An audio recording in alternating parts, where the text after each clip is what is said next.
पूरी दुनिया आर्थिक परेशानियों का सामना कर रही है। बढ़ती महंगाई केवल भारत ही नहीं बल्कि दुनिया के लगभग देश की अर्थव्यवस्था के लिए खतरे की घंटी बन गई है। नेशनल ब्यूरो ऑफ स्टैटिस्टिक्स ने जो आंकड़े जारी किए हैं उसके अनुसार चीन में डिफ्लेशन की स्थिति पैदा हो चुकी है।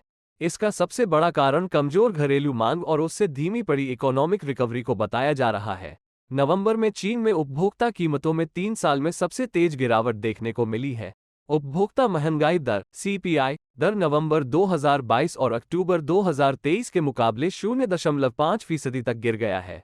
चीन का रियल एस्टेट और बैंकिंग पहले से इफेक्ट में है। अब विशेषज्ञों ने अमेरिका को लेकर एक बड़ी भविष्यवाणी कर दी है। ब्रिली वेल्थ के मुख्य निवेश रणनीतिकार पॉल डिट्रिच की माने तो अमेरिका 2024 की शुरुआत में गंभीर मंदी की चपेट में आ सकता है क्योंकि पूरी अर्थव्यवस्था में मंदी के कुछ संकेत दिखाई दे रहे हैं।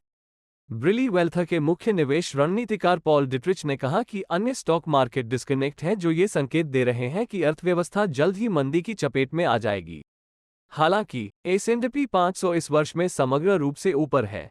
S&P 500 इक्वल वेटेड इंडेक्स, जो औसत स्टॉक का अधिक प्रतिनिधि है, सुधार क्षेत्र में गिर गया है। श्रम बाजार भी कमजोर होने लगा है। नौकरियों के अवसर कम हो गए हैं, जबकि बेरोजगारी लाभ के दावे लगातार बढ़ रहे हैं। हालांकि बेरोजगारी दर नवंबर में कम हो गई, लेकिन पिछले महीने बेरोजगारी के दावे थोड़े समय के लिए बढ़कर 1.93 मिलियन हो गए। 2021 के अंत के बाद से यह सबसे अधिक है। उन्होंने कहा कि बाजार आमतौर पर अगले साल बेहतर लैंडिंग के विचार से गर्म हो गए हैं। वॉल स्ट्रीट के रणनीतिकारों को मोटे तौर पर 2024 में शेयरों के लिए एक और सकारात्मक वर्ष की उम्मीद है। बैंक ऑफ अमेरिका और ड्यूश बैंक ने भविष्यवाणी की है कि S&P 500 2024 में एक नया सर्वकालिक उच्चतम स्तर देख सकता है।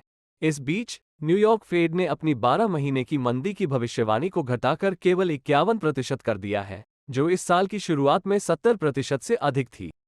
आर्थिक मंदी एक अर्थशास्त्रिक शब्द है जो एक विशेष क्षेत्र या सामाजिक अंश के लिए आर्थिक सुस्ती की स्थिति को दर्शाता है।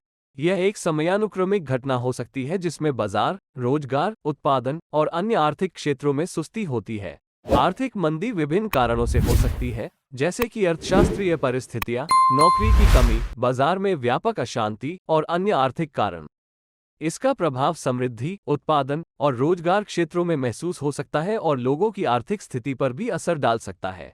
इसके कई प्रकार हो सकती है, जैसे निवेश और वित्तीय मंदी में सुस्ती का मतलब है कि संबंधित वित्तीय बाजारों में हुई गिरावट से निवेशकों और वित्तीय संस्थाओं को नुकसान हो रहा है।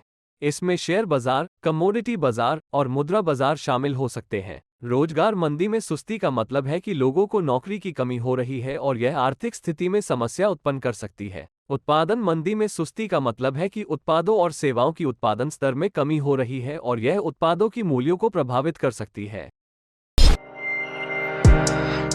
वीडियो पसंद आई हो तो लाइक और चैनल को सब्सक्राइब करें, साथ ही बेल आइकन दबाएं ताकि आपको हमारे सभी नए वीडियो का नोटिफिकेशन मिलता रहे।